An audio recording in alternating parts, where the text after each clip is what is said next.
Hello dear student. तो आज की इस वीडियो में मैं आपसे बात करूंगा। आज जैक बोर्ड झारखंड बोर्ड का जो मॉडल सेट जारी हुआ है झारखंड बोर्ड के लिए, जो आपका एग्जाम है मैट्रिक का, उसी का मॉडल पेपर से यहाँ पे लेकर मैं आ गया हूँ। देखिए, और ये मैथ्स का पेपर है, गणित का है, और इसमें समय टोटल 3 घंटा आपको मिलेगा। और क्वेश्चंस, पूरे क्वेश्चंस जो रहेंगे वो 80 क्वेश्चंस रहेगा। टोटल 80 क्वेश्चंस यहाँ पे दिए जाएंगे, ठीक है। और इसमें बहुविकल्पीय प्रश्न आपका 30 रहेगा। 30 बहुविकल्पीय प्रश्न रहेंगे, जिसमें से 30 का 30 आपको सॉल्व करना है। प्रत्येक क्वेश्चन 1 मार्क्स का होगा, ठीक है। यहाँ पर देख लो, जैसे कि दिया गया है, देखो नीचे की तरफ कुछ निर्देश ये दिया गया है कि परीक्षार्थी यथासंभव अपने शब्दों में ही उत्तर दे। सभी प्रश्न अनिवार्य है। कुल प्रश्नों की संख्या 52 रहेगा, ठीक है। 1 से 30 तक बहुविकल्पीय प्रश्न होगा, जिसके 4 विकल्प दिए गए हैं। सही विकल्प का चयन कीजिए। प्रत्येक प्रश्न के लिए 1 अंक निर्धारित है।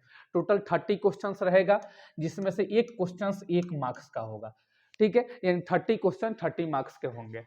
चलिए, उसके बाद प्रश्न संख्या 31 से 38 तक लघु उत्तरीय प्रश्न है, जिसमें से 6 प्रश्नों का ही आपको उत्तर देना है, ठीक है। 31 से 38 तक लघु उत्तरीय प्रश्न है, जिसमें से 6 ही, यानी 8 में से 6 प्रश्न का आपका उत्तर यहाँ पे देना है। उसके बाद देख लीजिए आगे इसी तरीके से दिया गया है। प्रश्न संख्या 39 से 46 तक लघु उत्तरीय प्रश्न, जिसमें 6 प्रश्न हो गया।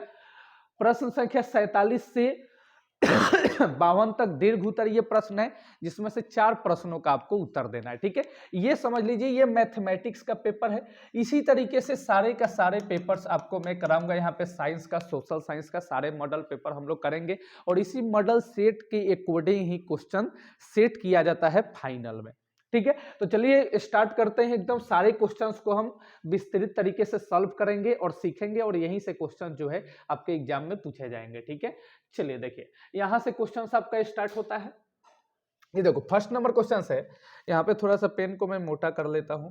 ये देखिए, 156 के अभाज्य गुणनखंडों के गुणनफल के रूप में लिखा जा सकता है। 4 ऑप्शन आपका दिया गया है। तो 156 का सबसे पहले आप अभाज्य गुणनखंड कर लीजिए। 156 का, सॉरी, ये 156 2 से करिएगा, ये कितना होगा? 2 7 जा 14, 2 8 जा 16। 2 से करिए, 2 3 जा 6, 2 9 जा 18। फिर ये 3 से करिए तो ये 13 हो जाएगा। 2 मल्टीप्लाई 3 मल्टीप्लाई 13। देखिए कहाँ पे किस ऑप्शन में दिया गया है, वही आपका आंसर जो है वो बिल्कुल सही हो जाएगा। यहाँ देखिए ऑप्शन बी में दिया गया है 2 गुने 2 गुने 3 गुने 13। 2 गुने 2 गुने 3 गुने 13। तो ऑप्शन बी नंबर जो है बिल्कुल आपका सही आंसर हो जाएगा, ठीक है। चलिए, इसी तरीके से सेकंड नंबर क्वेश्चन देख लीजिए। सेकंड नंबर क्वेश्चन ये रहे आपके स्क्रीन पे।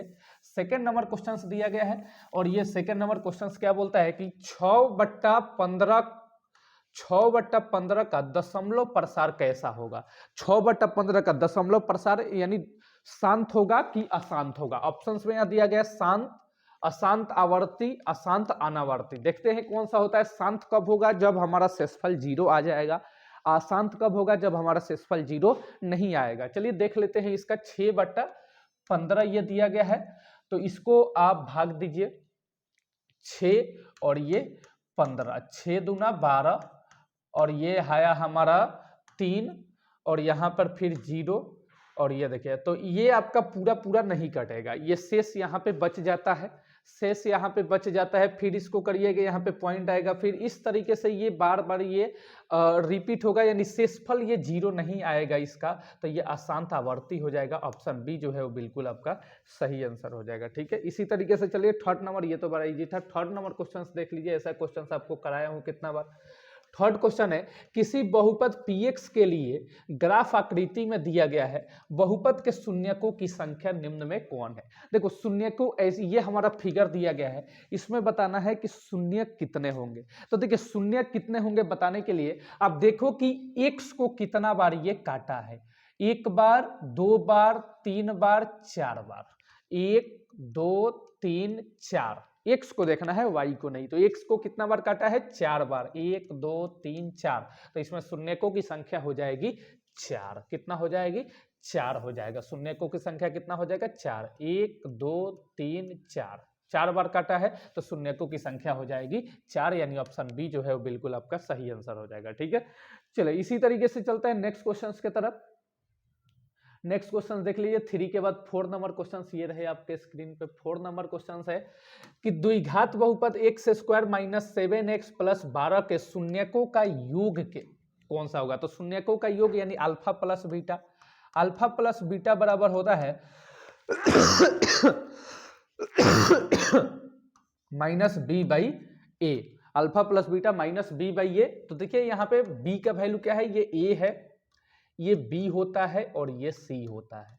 ठीक है, तो बी का वैल्यू यहाँ पे 7 दिया गया है, तो माइनस एक फार्मूला वाला और एक माइनस का 7 ये क्वेश्चंस में दिया गया है बी का वैल्यू। अब बी बट्टा ए का वैल्यू कितना है, कुछ नहीं है तो 1 है। ठीक है, चलो माइनस माइनस कितना हो जाएगा, प्लस, यानी प्लस का 7 हो जाएगा। तो प्लस का 7 देखिए ऑप्शन बी में दिया गया है, ऑप्शन बी जो है वो बिल्कुल आपका सही आंसर हो जाएगा, alpha plus beta minus B बटा ए, और ये अल्फा प्लस बीटा का वैल्यू 7 हो जाएगा। ठीक है, चलिए इसी तरीके से नेक्स्ट क्वेश्चन की तरफ चलते हैं। नेक्स्ट क्वेश्चन ये रहे आपके स्क्रीन पे, देखिएगा 5 नंबर क्वेश्चन को देख लीजिए। 5 है, रैखिक समीकरण युग्म a1x plus b1y plus c1 बराबर 0 तथा a2x plus b2y plus c2 बराबर 0 का कोई हल नहीं होगा यदि a1 बटा a2। अब यहां पे एक चीज आपको देखना है कि जिसका कोई हल नहीं होगा, तो कोई हल नहीं होने का शर्त क्या होता है, कोई हल नहीं होने का शर्त होता है a1 बट्टा a2 बराबर b1 बट्टा b2 नॉट इक्वल c1 बट्टा c2, a1 अपन a2 बराबर b1 अपन b2 और नॉट इक्वल c1 बट्टा c2। अब ये देखिए ऑप्शंस कहां पे दिया गया है, तो ऑप्शन ए में दिया गया है। देखिए a1 बटा a2 बराबर b1 बटा b2 not equal c1 upon c2, ए में दिया गया है, ऑप्शन ए जो है बिल्कुल आपका सही आंसर हो जाएगा। यही पूछता कि जिसका हल अनेक हो, अनेक हल के लिए जैसे क्वेश्चन में आएगा तो फिर हम बताएंगे, यहाँ पे 3 शर्तें होती है, जिसका कोई हल नहीं हो, ठीक है, जिसका एक से ज्यादा हल हो, जिसका अनेक हल हो। अनेक हल हो तो क्या होता है, अनेक हल हो, अनेक हल हो तो क्या होता है, a1 बटा a2 बराबर b1 बटा b2 नॉट इक्वल बराबर c1 अपन c2, यानी तीनों बराबर हो जाता है। अब प्रतिच्छेदी, प्रतिच्छेदी जब होता है यानी एक कि जिसमें से अद्वितीय हल, अद्वितीय हल यानी केवल और केवल एक हल होता है, तो उसका हो जाता है a1 अपन a2 और not equal b1 upon b2। अपरिमित रूप से अनेक हल हो तो उसका हो जाता है a1 अपन a2 बराबर b1 अपन b2 और बराबर c1 अपन c2। ठीक है, ये अनेक हल हो तो, और ये केवल और केवल एक हल हो तो, और ये कोई हल नहीं हो तो। तीनों याद रखिएगा, एग्जाम में कोई एक यहां से पूछ देता है। ठीक है, चलिए इसी तरीके से नेक्स्ट क्वेश्चन की तरफ चलते हैं। नेक्स्ट क्वेश्चन देख लीजिए, 5 के बाद 6 आता है। 6 नंबर क्वेश्चन ये रहे आपके स्क्रीन पे। 6 नंबर क्वेश्चन है यहाँ पे, समीकरण x माइनस वाई प्लस 9 बराबर 0 और 3x माइनस 2y प्लस 12 बराबर 0 द्वारा निरूपित रेखाएं कौन सी है। तो सबसे पहले इसको हम हल करेंगे और देखेंगे कि निरूपित रेखाएं, निरूपित रेखाएं क्या है, संपाती है कि समांतर है कि प्रतिच्छेदी है कि लंबवत है। ठीक है, तो देखिए x माइनस वाई प्लस 9 बराबर 0 है ना। उसके बाद है 3x minus 2y, 3x minus 2y plus 12 equal to 0। ठीक है, अब देखिए तो इसको आप करिए तो ये हो जाएगा आपका 1 अपन 3, ठीक है, और नॉट इक्वल 1 अपन 2, यही हो जाएगा ना। अब देखिए तो a1 upon a2 not equal b1 upon b2, ये कौन सा होता है, तो ये प्रतिच्छेदी होता है। कौन सा होता है, प्रतिच्छेदी होता है। a1 upon a2 not equal b1 upon b2, क्योंकि ये दोनों बराबर नहीं है, तो इसका क्या होता है, प्रतिच्छेदी होता है। ठीक है, अगर संपाती रहता तो क्या हो जाता, संपाती होता तो इसका हो जाता आपका a1 अपन a2 बराबर b1 अपन b2, और बराबर C1 अपन C2। यही रहता आपका समांतर, तो इसका हो जाता A1 अपन A2 बराबर B1 अपन B2 और not equal C1 upon C2। अब प्रतिच्छेदी है तो इसका देखिए ये हो गया आपका A1 अपन A2 और not equal B1 upon B2। ठीक है, तो तीनों में से कोई एक आपसे पूछ देगा। ठीक है, चलिए ये नहीं होगा। हाँ? चलो तीन ही आपको याद करके रखना है। चलो आगे देखते हैं, नेक्स्ट क्वेश्चंस की तरफ चलते हैं। 6 के बाद 7 नंबर क्वेश्चंस ये रहे आपके स्क्रीन पे। 7 नंबर क्वेश्चंस को देख लीजिए। सेकंड है, समीकरण एवं 2x प्लस वाई बराबर 6 और 5x माइनस वाई बराबर 1 का हल है। तो इसका हल कैसे निकालते हैं देख लीजिए। यहाँ पे देखिए है हमारा 2x प्लस वाई बराबर 6 और दूसरा दिया है 5x माइनस वाई बराबर 1, 5x माइनस वाई बराबर 1। इसको हल करते हैं। देखिए वाई वाई कैंसल हो जाएगा, 5 to 7x बराबर 6x 7 हो जाएगा, तो x बराबर 7/7, तो ये कटेगा तो x का वैल्यू कितना हो गया 1 हो गया। ठीक है, अब ये x का वैल्यू यहां रख दीजिए, तो 2 1 जा 2, 2 एकम 2 हो जाएगा, प्लस y बराबर 6 हो जाएगा, तो y बराबर 6 माइनस 2, तो y बराबर 4 हो जाएगा। तो y का 4 और x का 1, x का 1 और y का 4 देखिए कहां पे दिया गया है, x का 1 और y का 4 देखिए ऑप्शन बी में दिया गया है, तो ऑप्शन बी जो है वो बिल्कुल आपका सही आंसर हो जाएगा। ठीक है, आई होप आपको समझ में आया होगा। ये क्वेश्चंस को कैसे सॉल्व करते हैं, तो ये सॉल्व करना एकदम इजी है, आप पहले भी किए होंगे। ठीक है, चलिए आगे नेक्स्ट क्वेश्चन देख लेते हैं। नेक्स्ट क्वेश्चन 9 नंबर, 7 के बाद 8 नहीं है, 9 है, सीधे 9 दे दिया है, ये देखो। चलिए यही देखते हैं। 9 नंबर क्वेश्चन ये रहे आपके स्क्रीन पे। 9 नंबर क्वेश्चन है, निम्नलिखित में कौन द्विघात समीकरण होगा। द्विघात समीकरण कब होता है जी, तो इसका होता है ax square plus bx plus c बराबर 0। जब इस फॉर्म में हो तो ही जाकर हमारा द्विघात समीकरण होता है। ठीक है, चलिए तो यहां पे देख लीजिए एक्स स्क्वायर, तो इसको जब सॉल्व करिएगा तो देखना है आपको ऑप्शन से इसको सॉल्व करना है, तो ये एक्स स्क्वायर हो जाएगा और इसको एक्स स्क्वायर ये बराबर के बाद है, तो ये तो एक्स स्क्वायर से एक्स स्क्वायर कैंसिल हो जाएगा, तो ये तो होगा ही नहीं, फर्स्ट ऑप्शन। सेकंड को चेक करते हैं, एक्स स्क्वायर और इसको भी करिएगा तो एक्स स्क्वायर, ये भी देखिए ये एक्स स्क्वायर ऑलरेडी है, ये भी कट जाएगा तो ये भी नहीं होगा। चलिए सी को चेक करते हैं, ये हो जाएगा, देखिए एक्स स्क्वायर और ये 2x है, तो ये आसानी से हो जाएगा। इसी तरीके से चेक करना है आपको, सारा का सारा सॉल्व नहीं करना है। ये क्यों नहीं होगा, क्योंकि ये x का क्यूब हो जाएगा और ये x स्क्वायर हो जाए, तो x का क्यूब हो जा रहा है, तो ये तो पहले ही नहीं होगा, तो ऑप्शन सी जो है वो बिल्कुल आपका सही हो जाएगा। ठीक है, चलिए इसी तरीके से नेक्स्ट क्वेश्चन की तरफ चलते हैं। नेक्स्ट क्वेश्चन 9 के बाद 10 नंबर ये रहे आपके स्क्रीन पे। 10 नंबर क्वेश्चन को देख लीजिए।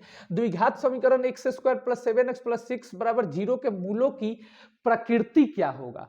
तो मूलों की प्रकृति पता करने के लिए सबसे पहले हम d का वैल्यू निकालते हैं। ठीक है, तो d बराबर क्या होता है, d बराबर बी स्क्वायर माइनस 4ac होता है।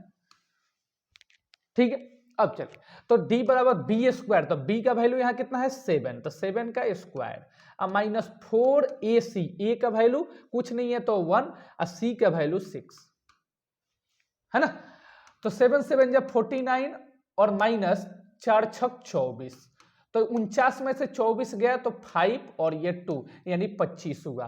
तो d का वैल्यू जो है वो 0 से बड़ा है, तो जब d का वैल्यू 0 से बड़ा होता है तो वास्तविक और असमान होता है। क्या होता है, वास्तविक और असमान होता है। जब d का वैल्यू 0 से बड़ा होगा तो वास्तविक और असमान, और जब d के बराबर होगा तो वास्तविक और समान होता है।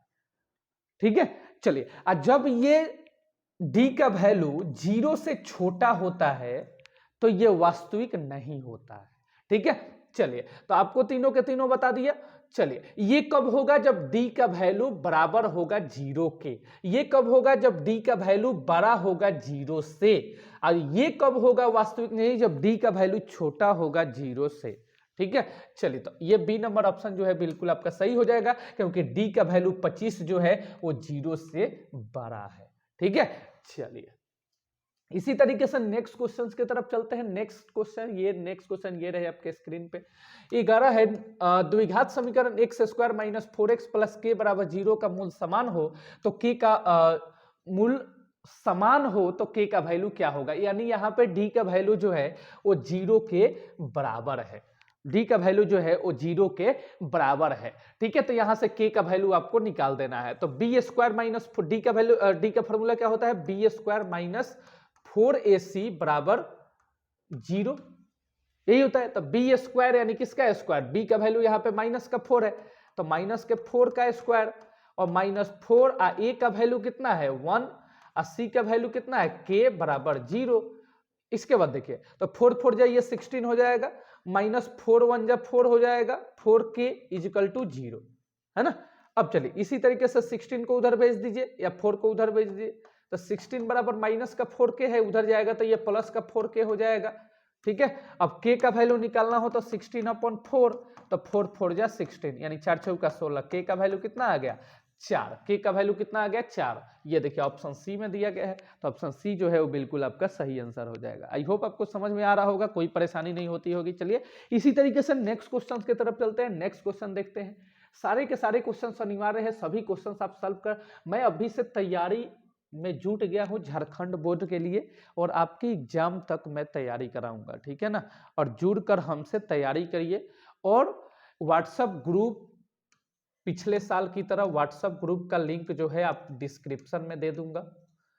ठीक है, और वहां से आप क्लिक करके जुड़ जाइएगा, या हमारा व्हाट्सएप नंबर है 7383816398, इस पे आप हाई लिख कर भेजना, वहां पे मैं आपको यहां से आपको जोड़ दूंगा मैं। ठीक है, तो दोनों में से कोई भी आप कर सकते हैं, और जुड़कर तैयारी अच्छे से कीजिए हमारे साथ। ठीक है ना, और पूरा का पूरा मैं तैयारी आपको करा दूंगा, और यहीं से एग्जाम में क्वेश्चंस आपके पूछे जाएंगे। ठीक है, पिछले साल जैसे झारखंड बोर्ड का तैयारी कराया था, 100% क्वेश्चंस लड़े थे सभी सब्जेक्ट का, वैसे ही इस साल भी हम लोग तैयारी करेंगे जुड़कर।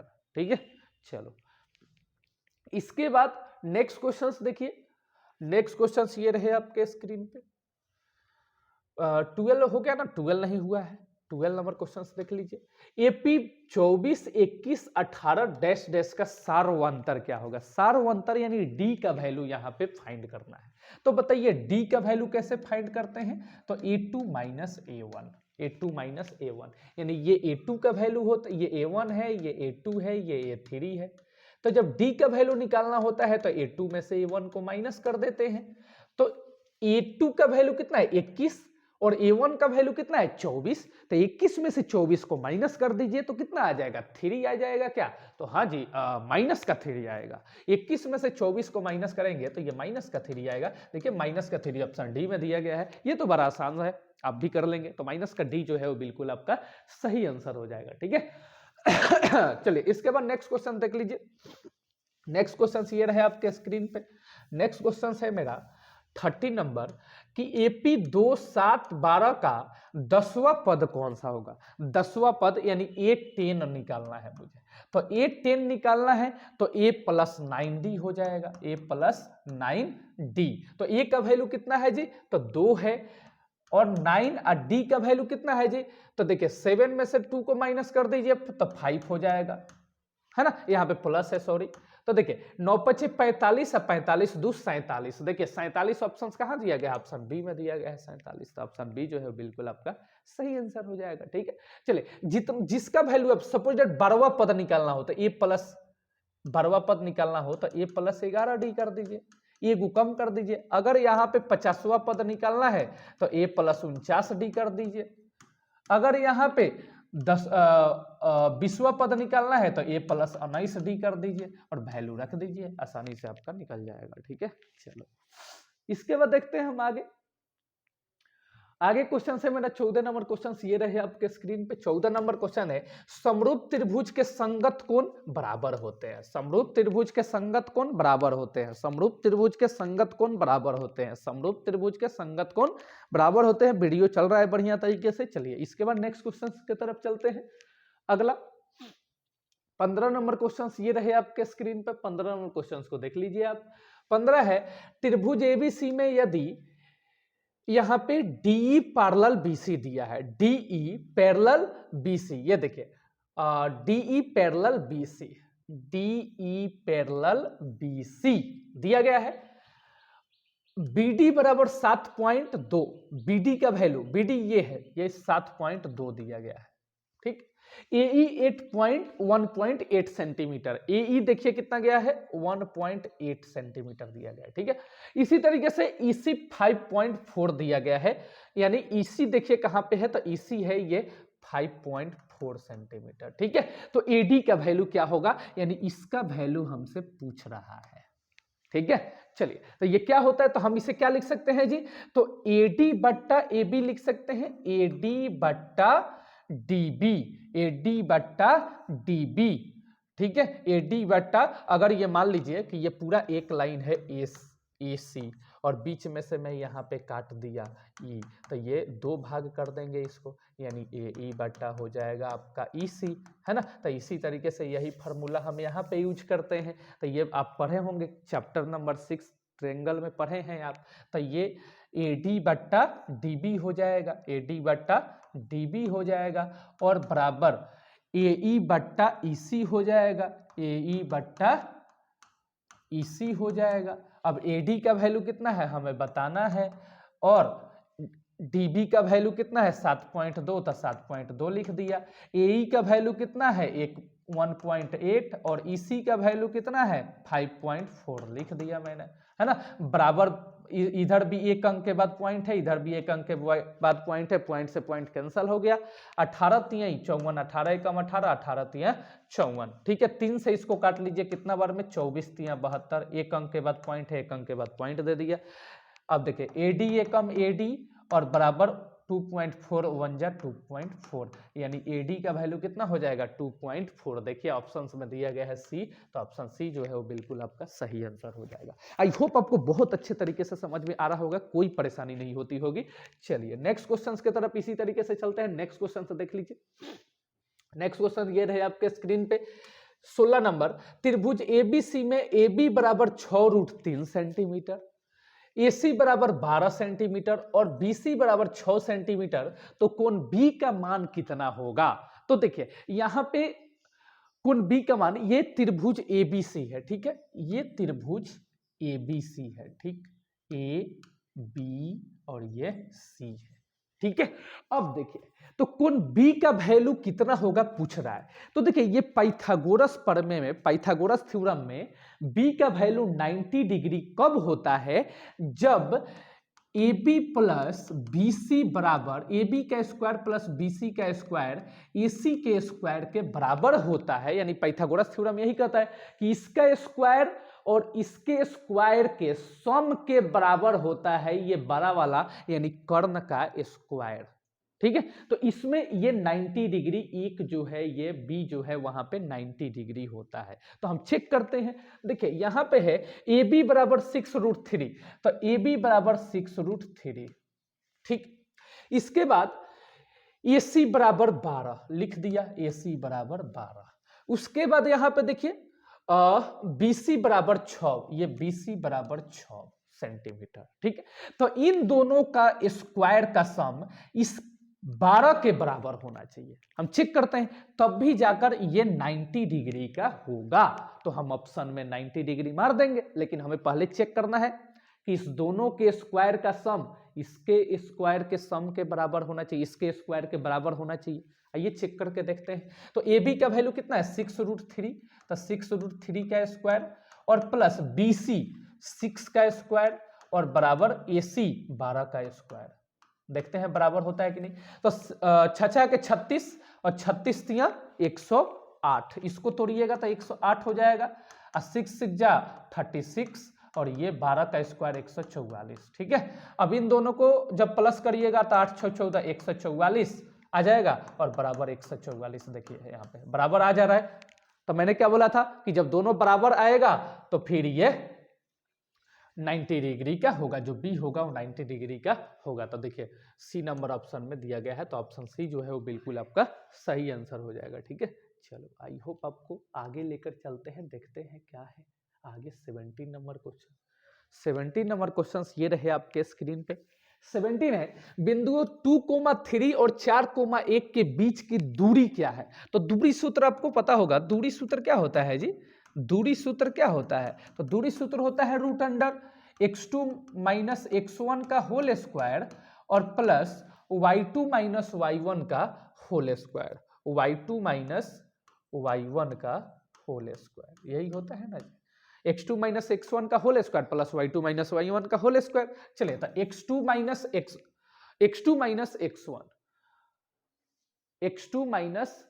x1 और प्लस y2 माइनस y1 का होल स्क्वायर। तो x2 माइनस x1 4 में से 2 माइनस करेंगे हम, तो 4 माइनस 2 का होल स्क्वायर और plus y2 minus y1, y2 कितना है 1 है और y1 कितना है 3 है, तो 1 में से 3 जाएगा, है ना। चलिए आगे सॉल्व कीजिए, 4 में से 2 गया तो 2 का स्क्वायर, अब प्लस 1 में से 3 गया तो माइनस के 2 का स्क्वायर, है ना। चलिए तो इसको सॉल्व कीजिए, 2 2 जा 4 हो जाएगा, अब प्लस 4 हो जाएगा यानी √8 हो जाएगा, 2√2 हो जाएगा। इसको सॉल्व करेंगे तो देखिए 2√2 कहाँ दिया गया है, तो देखिए ऑप्शन डी में दिया गया है, तो ऑप्शन डी जो है वो बिल्कुल आपका सही आंसर हो जाएगा। ठीक है, तो इस फॉर्मूला को आपको याद रखना है, ठीक है ना, यही फॉर्मूला और यहाँ पे पुट कर देना है। देखिए कैसे आपको करना है, तो x2 माइनस x1, तो इधर से आपको ये x2 4 में से इसको माइनस कर दीजिए, 1 में से इसको माइनस, यही ट्रिक आपको याद रखना है। ठीक है, दूसरे के पहले, दूसरा का पहला और पहले का पहले के साथ, और दूसरा का दूसरा और पहले के दूसरे के साथ। ठीक है, इस तरीके से आपको करना है। चलो आगे नेक्स्ट क्वेश्चन की तरफ चलते हैं। नेक्स्ट क्वेश्चन ये रहे आपके स्क्रीन, यहां पे मध्य बिंदु का यहां पे फॉर्मूला आपको लगाना है। तो देखिए मध्य बिंदु का फॉर्मूला क्या होता है जी, मध्य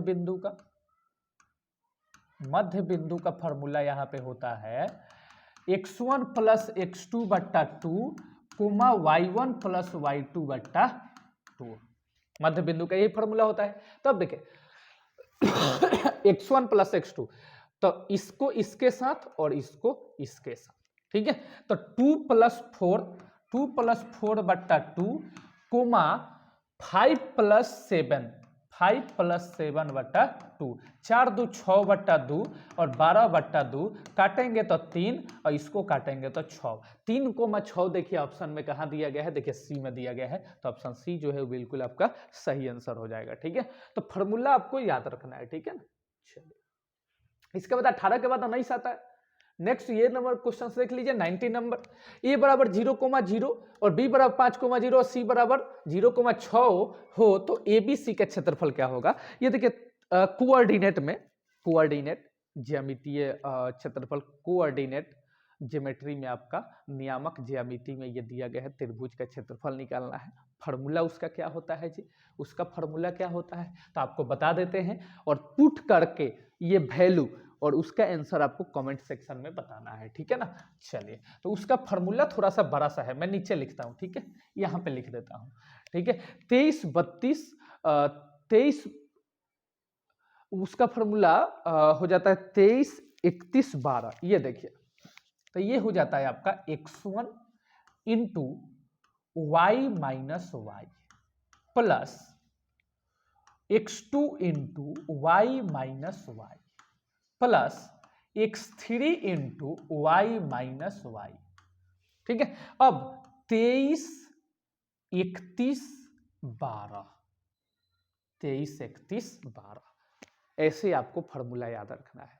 x1 और ये देखिए x1 और ये y1, x2 y2, ठीक है, x1 y1, x2 y2, x3 y3, ठीक है, और इस पे आपको पुट कर देना है, इस पे, और इस पे पुट करके आंसर कमेंट सेक्शन में जरूर बताइएगा। ठीक है, चलिए आगे नेक्स्ट क्वेश्चन की तरफ चलते हैं। चलिए नेक्स्ट क्वेश्चन ये रहे आपके स्क्रीन पे 12 के बाद 20 नंबर, यदि साइन ए बराबर 3/5 तो tan ए का मान क्या होगा। देखिए साइन ए बराबर कितना दिया है जी, साइन ए बराबर 3/4 दिया है, तो साइन का फॉर्मूला क्या होता है P/H होता है ना, तो P का वैल्यू कितना दिया है 3 और H का वैल्यू कितना दिया है 4, है ना, P/H, तो यहां पे B का वैल्यू आपको फाइंड करना है, तो H स्क्वायर में से P स्क्वायर को माइनस कर दीजिए, यानी 4 के स्क्वायर में से 3 के स्क्वायर को माइनस कर दीजिए, तो B बराबर 4 × 16 -9 हो जाएगा, तो B बराबर √7 हो जाएगा, है ना। तो टेन ए का फॉर्मूला क्या होता है, टेन ए का फॉर्मूला टेन बराबर बी पी बटा बी होता है। तो पी का वैल्यू कितना है 3 और बी का वैल्यू कितना है √7, तो 3 बटा √7। ठीक है, देखिए ऑप्शन में कहीं दिया गया है क्या, है 10 3/5 है ना, सॉरी मैंने 4 लिख दिया था, सॉरी या 4 दिया है मैंने, लिख दिया था 5 दिया है मैंने, 4 लिख दिया था। ठीक है, सॉरी। ये देखिए तो साइन ए बराबर 3/5, तो ये हो जाएगा आपका p बटा एच होता है। तो p का वैल्यू 3 और h का वैल्यू 5 दिया है, तो b का वैल्यू क्या हो जाएगा यहाँ पे, h के स्क्वायर में से p के स्क्वायर को माइनस करते हैं, यानी 5 के स्क्वायर में से 3 के स्क्वायर को माइनस कर देंगे, तो b बराबर 25 - 9 हो जाएगा। तो ये b बराबर हो जाएगा आपका 16, और 16 का कितना होता है 4 होता है। अब टेन थीटा का फॉर्मूला क्या होता है, टेन ए बराबर p बटा b होगा। तो p का वैल्यू यहाँ पे कितना है, देखिए 3 है, और b का वैल्यू कितना निकाला 4, यानी 3/4 हो जाएगा। टेन ए का वैल्यू देखिए 3/4 ऑप्शन सी में दिया गया है, तो ऑप्शन सी जो है बिल्कुल आपका सही आंसर हो जाएगा। ठीक है चलिए आगे नेक्स्ट क्वेश्चन देख लेते हैं। इसके बाद 21 नंबर क्वेश्चन ये रहे आपके स्क्रीन पे, यदि 2 sin स्क्वायर ए बराबर 1, तो एंगल ए का वैल्यू यहाँ पे पूछ रहा है। ठीक है, चलिए देखिए 2 sin स्क्वायर 1 बराबर 2 sin स्क्वायर ए बराबर 1 दिया गया है, तो साइन स्क्वायर ए बराबर क्या हो जाएगा 1/2 हो जाएगा, 1/2। अब बताइए कि ये जो साइन स्क्वायर ए है उसको हम उस साइड भेज देते हैं, ये साइन स्क्वायर ए, और ये देखिए सबसे पहले मैं एक बात यहां पे पूछना चाहता हूं कि साइन स्क्वायर ठीक है, साइन स्क्वायर ए बराबर 1/2 दिया गया है। ठीक है, अब देखिए कि साइन ए 1/2 किसका वैल्यू होता है, तो साइन में 30 का वैल्यू, साइन 30 का वैल्यू 1/2 होता है। तो हम ए की जगह साइन स्क्वायर 30 डिग्री लिख सकते हैं, 1/2 हो जाएगा, है ना।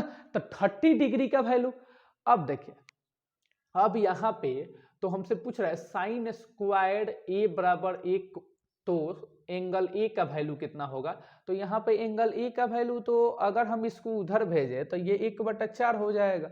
तो साइन स्क्वायर 30, तो ये 1/2 यानी 30 का वैल्यू होता है 1/2, यही होगा 30 डिग्री होगा। देख लीजिएगा, अगर कुछ ये होगा तो हमें कमेंट सेक्शन में बताइएगा, क्योंकि साइन स्क्वायर ए बराबर 1 दिया है, तो ए का वैल्यू ये देखिए साइन स्क्वायर ए बराबर 1/2, और साइन में 1/2 किसका वैल्यू होता है 30 डिग्री का, तो 30 डिग्री, तो 30 डिग्री देखिए ऑप्शन में दिया गया।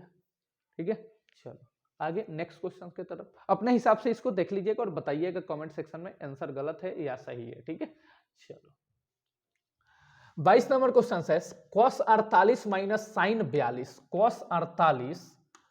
cos 48 degree minus sine 42 degree. देखिए इस तरीके का कभी भी क्वेश्चन आपके सामने आए, इसका आंसर हमेशा 0 लिखिएगा, कितना 0। ऐसा क्वेश्चन यानी किस तरीके का क्वेश्चन, तो ये 90 में से किसी एक को माइनस करते हैं, या तो इसको 90 में कन्वर्ट कर लीजिए या इसको 90 में कन्वर्ट कर लीजिए, और दोनों का सम करिएगा तो 90 डिग्री होगा। तो एगो साइन रहे, एगो कॉस रहे, चाहे एगो टेन रहे, एगो कॉट रहे, और दोनों का सम करने पे 90 आवे, इस तरीके का क्वेश्चन हो तो आपको 0 लिख देना, आंसर कितना होगा 0। ठीक, लेकिन एक और क्वेश्चन आपको बताते हैं, cos 48 डिग्री और बट्टा साइन 42 डिग्री, अगर इस तरीके का क्वेश्चन हो, देखिए ऊपर नीचे, तो इसका आंसर होता है 1, कितना होता है 1। लेकिन इस तरीके का क्वेश्चन दिया हो, यही क्वेश्चन इस तरीके से लिखा हो, तो इसका आंसर होगा 0।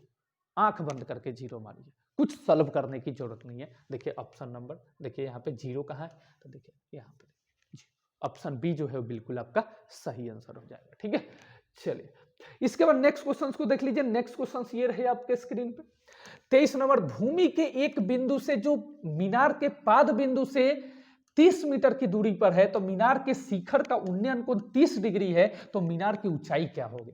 देखो यहाँ पे एक मीनार है, एक मीनार है, इसका ऊंचाई पूछ रहा है, और इसके पाद बिंदु से 30 मीटर की दूरी पर है, 30 मीटर, ये दूरी कितना है 30 मीटर, और शिखर का उन्नयन कोण, शिखर का जो उन्नयन कोण दिया है, ये शिखर का उन्नयन कोण ये 30 डिग्री दिया है। ठीक है, तो मीनार की ऊंचाई पूछ रहा है। क्या पूछ रहा है? मीनार की ऊंचाई। तो मीनार की ऊंचाई हम इसको h मान लेते हैं, मीनार की ऊंचाई h मान लेते हैं। अब देखिए ये p होता है, ये ओरिजिनल में तो p होता है ना, और ये क्या होता है? b होता है। तो बताइए p और b किसका रिलेशन होता है? टेन थीटा का होता है ना जी, टेन थीटा का होता है। तो टेन बराबर टेन थीटा। अब देखो थीटा के जगह पर यहां क्या है? उन्नयन कोण यानी 30 डिग्री। तो हम डायरेक्ट 30 डिग्री लिख देता हूं 10-30 डिग्री, क्योंकि उन्नयन कोण कितना दिया है? 30 डिग्री। और P बट्टा B यानी H बट्टा 30। ठीक है, अब देखिए तो 10-30 का वैल्यू कितना होता है? 1/√3 बराबर H बट्टा 30, H बट्टा 30। अब देखिए इसको क्रॉस मल्टीप्लाई करिएगा, इसको क्रॉस मल्टीप्लाई, तो 30 से कम 30 और √3 में h से करिएगा तो √3h हो जाएगा, √3h हो जाएगा, और 30 से कम 30 हो जाएगा। ठीक है, अब h बराबर 30/√3 हो जाएगा। अब इसका परिमेयकरण कर दीजिए, ऊपर √3 और नीचे √3। इसको जब करिएगा तो ये हो जाएगा 30√3, और इसको जब करिएगा तो √3 में √3 से मल्टीप्लाई करिएगा तो 3 हो जाएगा। 3 10 जा 30, तो 10√3 हो जाएगा। देखिए ऑप्शन में कहाँ दिया गया है? 10√3। 10√3 देखिए ऑप्शन में कहाँ दिया गया है? ऑप्शन सी में। तो ऑप्शन सी जो है वो बिल्कुल आपका सही आंसर हो जाएगा। आई होप जिस क्वेश्चंस में आपको प्रॉब्लम होगा आप जरूर कमेंट सेक्शन में बताइएगा, कमेंट सेक्शन में बताइएगा तो हमें पता चलेगा इस क्वेश्चंस में आपको प्रॉब्लम है, तो फिर से मैं उसको सॉल्व कराने की कोशिश करूंगा, यानी स्पेशल उसके लिए वीडियो में लेकर आ जाऊंगा। जिस चैप्टर में प्रॉब्लम हो चैप्टर का नाम कमेंट कीजिए, चैप्टर में लेकर आ जाऊंगा आपके लिए। ठीक है, चलिए आगे 23 के बाद 24 नंबर क्वेश्चंस को देख लीजिए। 24 नंबर क्वेश्चंस ये रहे आपके स्क्रीन पे। एक वृत्त की कितनी स्पर्श रेखाएं हो सकती है? तो एक वृत्त की 2 स्पर्श रेखाएं हो सकती है, एक ये और एक ये। तो देखिए ऑप्शन बी जो है वो बिल्कुल आपका सही आंसर हो जाएगा। ठीक है, चलिए इसके बाद 24 के बाद 25 आता है ना। 25 नंबर क्वेश्चंस ये रहे आपके स्क्रीन पे। यदि टीपी कोमा टीक्यू ओ केंद्र ओ वाले किसी वृत्त पर 2 स्पर्श रेखाएं, देखिए फिगर भी बना दिया, एक वृत्त पर 2 स्पर्श रेखाएं टीपी और टीक्यू दिया गया है इस प्रकार कि पीओ क्यू बराबर 110 दिया है, पीओ क्यू बराबर 110। तो हमसे टी का वैल्यू पूछ रहा है, यानी ये वाला कोण का वैल्यू पूछ रहा है। देखिए तो यहां पे एक चतुर्भुज बन रहा है, 4 कोण है, तो चतुर्भुज है, 4 कोण है, तो 4 कोण में 3 कोण दिया गया है। देखिए यहां पे ये 90 डिग्री का कोण बनता है ना, तो 90 डिग्री, यहां पर 90 डिग्री का कोण बनता है ना, तो 90, जहां से स्पर्श रेखाएं निकलती है वहां पे 90 डिग्री का कोण बनता है। तो ये 90 और ये 90 और ये 110, और इसको x मान लेते हैं हम। ठीक है, चलिए अब बराबर 360। तो देखिए इसे क्या लिख सकते हैं? कोण P प्लस कोण Q अब प्लस कोण O अब प्लस कोण T हमें बताना है, बराबर 360। चारों एंगल का सम कितना होता है? 360। तो P का वैल्यू 90 और Q का वैल्यू 90 और O कितना दिया है? 110, और ये T हमें बताना है, और ये 360। ठीक है, अब देखिए 90 90 180, 180 में 110 जोड़िए तो कितना हो जाएगा जी? 180 में 110 जोड़िए तो 0 9 और ये 2 290 हो जाएगा। क्या हो जाएगा? 290 290। तो 290 प्लस एंगल टी बराबर 360।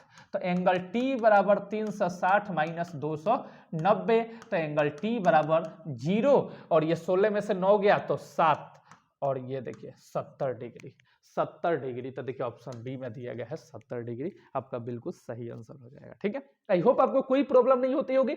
चलिए 25 के बाद 26 नंबर क्वेश्चंस को देख लेते हैं। 26 नंबर क्वेश्चंस ये रहे आपके स्क्रीन पे, बड़ा प्यारा सा क्वेश्चन है। यदि एक वृत्त का परिमाप और क्षेत्रफल संख्यात्मक रूप से बराबर है तो वृत्त की त्रिज्या क्या होगी? संख्यात्मक रूप से बराबर, तो वृत्त का परिमाप क्या होता है? 2πr है ना, और क्षेत्रफल क्या होता है? πr²।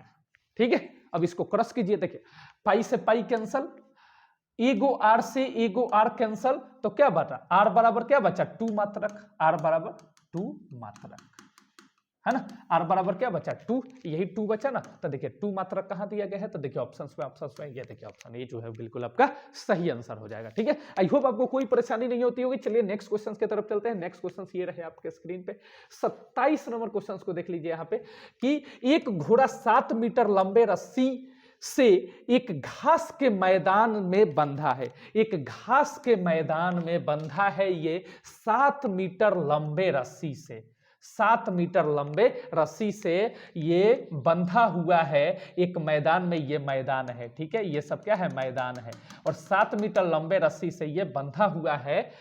तो उस भाग का क्षेत्रफल क्या होगा जिसमें घोड़ा घास चढ़ सकता है, तो इस भाग का क्षेत्रफल, इसी में ना घोड़ा चढ़ेगा जी, तो इस भाग का क्षेत्रफल क्या होगा, यानी वृत्त का क्षेत्रफल। तो वृत्त का क्षेत्रफल क्या होता है, पाई आर स्क्वायर होता है ना। तो पाई का वैल्यू 22/7, आर का वैल्यू ये 7 सेंटीमीटर लंबी रस्सी है, तो मल्टीप्लाई 7 गुने 7, तो 7 से 7 कैंसल, 22 7 154, 154 मीटर स्क्वायर। देखिए ऑप्शन ए में दिया गया है, ऑप्शन ए जो है बिल्कुल आपका सही आंसर हो जाएगा। ठीक है, चलिए 27 के बाद 28 नंबर क्वेश्चन को देख लीजिए। 28 नंबर क्वेश्चन ये देखिए आपके स्क्रीन पे, बड़ा प्यारा सा क्वेश्चन है। ये देखिए, सबसे बड़े बांस की लंबाई बताइए जो एक 12 मीटर लंबे, 9 मीटर चौड़े तथा 8 मीटर ऊंचे कमरे में सीधे रखी जा सकती हो, है ना। इन कहने का मतलब एक घर है, कोई एक घर है, एक घर है, एक घर कैसा, घनाभ का घर होता है ना, घनाभ टाइप का घर होता है ना, क्योंकि उसमें लंबाई भी होता है, चौड़ाई भी होता है, इस टाइप से।